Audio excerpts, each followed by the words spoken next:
हमारा एक common bird होता था अबाबील, वो आगे तारों पे बैठता था, लाहौर की तारें झुक जाती थी, बहुत हजारों की तादाद। That bird can eat only when it is flying, और वो सारे मच्छर खा जाता था। हमने उनको सारी हैबिटेट ख़त्म की। अब हम गुनिया वायरस भुगत रहे हैं, मलेरिया भुगत रहे हैं, डेंगू भुगत रहे हैं, लेकिन जो नेचुरल प्रोसेस था बायो कंट्रोल का वो हमने ख़त्म कर दिया।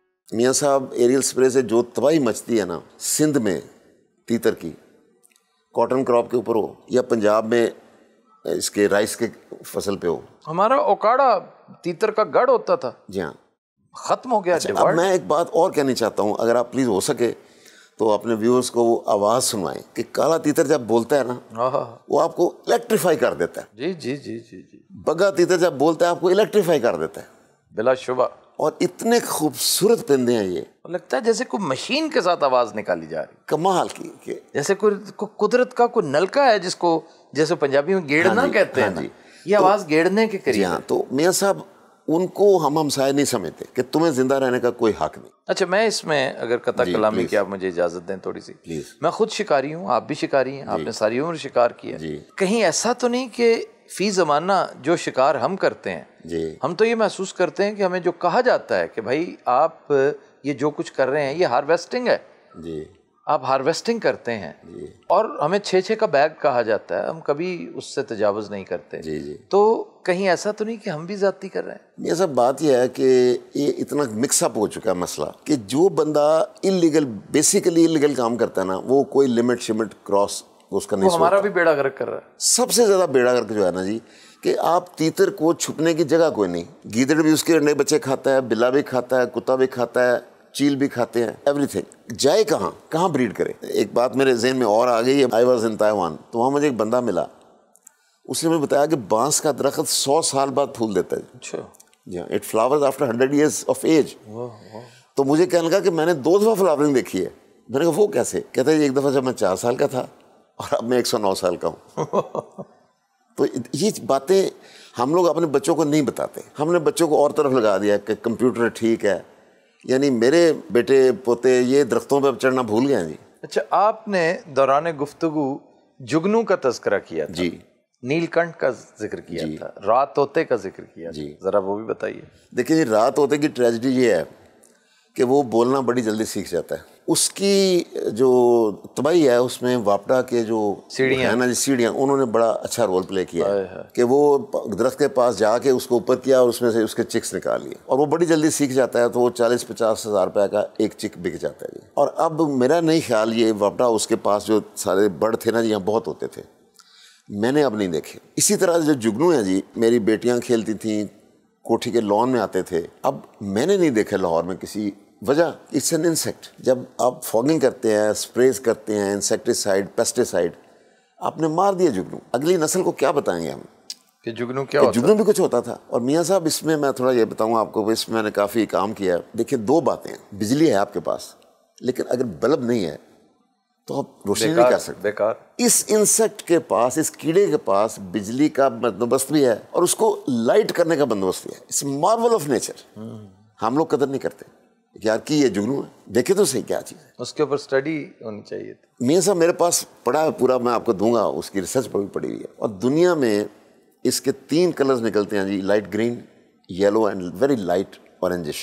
और दुनिया में 3 जगह मियाँ साहब, एक मलेशिया में है, स्मोकी माउंटेन्स अमेरिका, और जर्मनी में एक जगह है। वहाँ मियाँ साहब शाम को जाते हैं, देखिए कम्युनिकेशन कैसे है इनकी, ब्लिंकिंग करते हैं, तो मियाँ साहब थोड़ी देर के बाद millions of them they start blinking in unison. अच्छा, तो वो तो फिर रोशनी बहुत हो जाती है।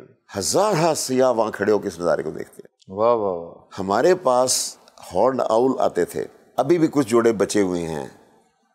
लिंक्स एक होता था, वो अभी भी हैं कुछ, लेकिन एनवायरनमेंट ख़त्म कर दे, सब कुछ खत्म हो जाएगा। We are deadly enemy of the environment, worst enemies of the environment. हम कहते हैं कि इसको बिल्कुल देखिए, अमेरिका में भी पेस्टिसाइड्स हैं, अमेरिका में भी स्प्रे हुए हैं, वहां पर भी क्रॉप डस्टर्स ने काम किया है, लेकिन वहां पर एक कायदा कानून के मुताबिक हुआ है। एनवायरनमेंट उन्होंने बचा के रखी हुई है। क्या आप समझते हैं हमारी नाअहली भी और करप्शन भी? सबसे ज्यादा इंपॉर्टेंट जो है ना, वो है कि हमें एहसास नहीं, अदम दिलचस्पी कि ये लाइफ साइकिल का बड़ा इंपॉर्टेंट एक जुज है ये जो वाइल्ड लाइफ है। यानी आप सांप को चाहे वो पॉइजनस है या नहीं देखते मार देना हम समझते हैं, snake has a very important role to play. मैंने सिंध में देखा जी कि चूहे हैं वहाँ फुदक के भागते हैं और उनकी दुम के पीछे फुंदना सा है। आई गारंटी यू कि they eat about 10 to 15% off the wheat crop. अच्छा, इतनी तादाद में। अच्छा, सांप की खुराक है। हम लोगों को जो है ना जी, बेसिकली मैं समझता हूँ कि जिसकी ड्यूटी है कि भाई इस फॉरेस्ट में या इस गेम रिजर्व में आपने इसको बचा के रखना है, वो खुद ही जी वो खुद शिकार करवाता है, खुद करवाता है। मैं तो हैरान रह जाता हूँ ये सुन के कि आउट ऑफ सीजन, यानी उसका हैचिंग सीजन है। जी हाँ, कैसे कैसे जालिम और घटिया और कमीने लोग हैं। मैं आपको बड़ी जो वाइल्ड लाइफ वाले ही शिकार करवाते हैं। और सर वो मैं बताऊं आपको एहसास वाली बात, मेरी बड़ी इंपॉर्टेंट बात आई, सॉरी टू इंटरप्ट यू। छंगा मांगा में बेशुमार तीतर था, उसकी साइड पे इधर गंदियां गांव था, तो वहाँ अलाउड था शिकार और वहाँ 35 40 की शूट हो जाती थी। मियाँ साहब कैसे तबाह हुआ, दाद दीजिएगा मेरी रिसर्च की। शहतूत के पत्ते जो रेशम बनाने कीड़े पालने वाले लोग हैं उनको खुली छुट्टी दे दी गई कि जंगल में जाओ और शहतूत के पत्ते इकट्ठे करके तो ये अंडे लो इनके, और ये जब ककून बनेंगे तो वो रेशम बनेगा। वो लोग अंदर जाते हैं जिस वक्त, तो एक एक पत्ता खोलते हैं, एक एक झाड़ी, एक एक दे पिकअप। मोरों के अंडे भी उन्होंने उठा लिए, तीतरों के भी अंडे उन्होंने फ्राई करके खा लिए।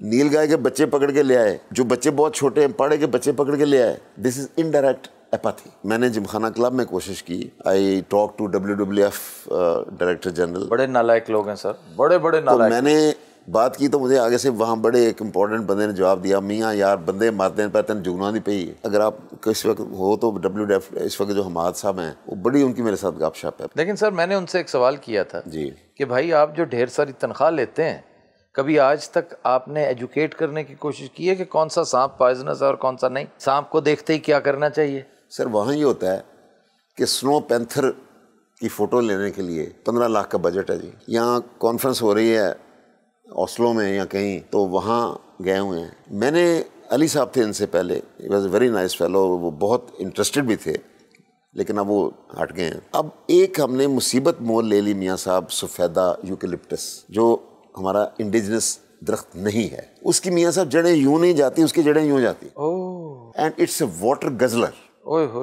आप मैं आपको एश्योर करता हूँ कि मोटरवे के साथ साथ लगाए हुए हैं ना जी, जरदारी साहब की मेहरबानियों में से ये भी है जी। आप इनको एकड़ परे जाके देख ले, जड़ें मिल जाएंगी। उसकी लकड़ी किसी काम की नहीं, उसके फूल कोई नहीं, उसका फल कोई नहीं। मैंने इनको कहा कि इसको ख़त्म करो या जामन लगा दो, सारा आपकी करोड़ों रुपए की फसल आएगी। एंड मियाँ साहब इट्स एन एवरग्रीन। ठीक। उसके बाद हमने जो हमारे थे ना जी परिंदों को अट्रैक्ट करने वाले दरख्त, उनको हमने ख़त्म कर दिया, क्योंकि वो मसलन बोर्ड का दरख्त है जी। उसकी मियाँ साहब एज जो है वो 1000 से 1100 साल है। उसमें रेस्टिंग, नेस्टिंग, फीडिंग सब मिलता था, परिंदों को भी जानवरों को भी। अब बोर्ड कोई नहीं लगाता, ना उसको पालता है, उसके लिए कोई जगह बहुत घेरता है, तो वो परिंदों का मसला गया। दूसरे हमारा एक शहतूत कंडी होता था, ideal feed for the birds, वो भी कोई नहीं लगाता। इत्तेफाक से दोनों मेरे घर लगे हुए हैं। यहाँ वो बोड़ी भी है, बोर्ड भी है, तिलियर आ जाते होंगे जी। और छोटा हरियल भी आ जाए, बड़ा शहतूत भी है, जलेबा भी जी। और जलेबा इतना शानदार जलेबा जी, मैं सोच भी नहीं सकता था कि ये नर्सरी से मैं उठा के लाया जी, और मैंने लगा दिए कि वो इतने शानदार होंगे। अच्छा जनाब, आपने एक्सटिंक्ट फलों में एक और फल का तस्करा भी किया था, फिर आपने डेले का जिक्र किया था। डेले, जी हाँ, वो एक अचार डेले का कल्चर का हिस्सा था मियां साहब। डेले का उसके बगैर अचार कंप्लीट नहीं होता जी, था। जी जी जी। अब कहीं मिल जाए आपको तो मिल जाए, पहले कॉमन चीज थी। फिर नीलकंठ जी, ये भी एक बड़ा खूबसूरत परिंदा। आपको मैं बताता हूँ कि ये दोनों male and female they look alike, difference नहीं है। तो जो मेल जो है ना जी, ये अपने ब्रीडिंग सीजन में इस तरह लूप्स लगाता है। अच्छा, इस तरह लूप्स लगाता है जी, और इट्स ब्यूटीफुल साइट टू सी। लेकिन अब खत्म होते जा रहे। लेकिन सर इंसेक्ट खाने वाला है ना, तो वही इंसेक्ट पॉइजनस पोल्यूटेड, वो स्प्रे करके जो बर्ड, अच्छा उन बर्ड्स को छेती खाता है पे मत मोयो, इन्हें जल्दी खाओ। ओए होए, और वो ये नहीं पता कि जहर खा रहा है। अब कहीं कहीं आपको नजर आता है नीलकंठ। हुदुद रहता था क्रेविसेस में, गारे की ईंटें होती थी, दीवारें होती थी, उनमें क्रेविसेस में रहता था। अब रहने की जगह नहीं, और वो भी इंसेक्ट ईटर है, वो घास में से डिग करके खाता था जी। वो भी पेस्टिसाइड इंसेक्टिसाइड का शिकार है, प्लस उसकी नेस्टिंग का उसको नहीं पता मैं कहाँ करूँ। ख़वातीन हज़रात, गुफ्तगू का ये दिलचस्प सिलसिला जारी रहेगा इंशाअल्लाह ताला। कल नए और सेंसेशनल, इंतहाई पुरमग़ज़ टॉपिक के साथ हम फिर हाज़िर खिदमत होंगे। तब तक के लिए अल्लाह हाफ़िज़।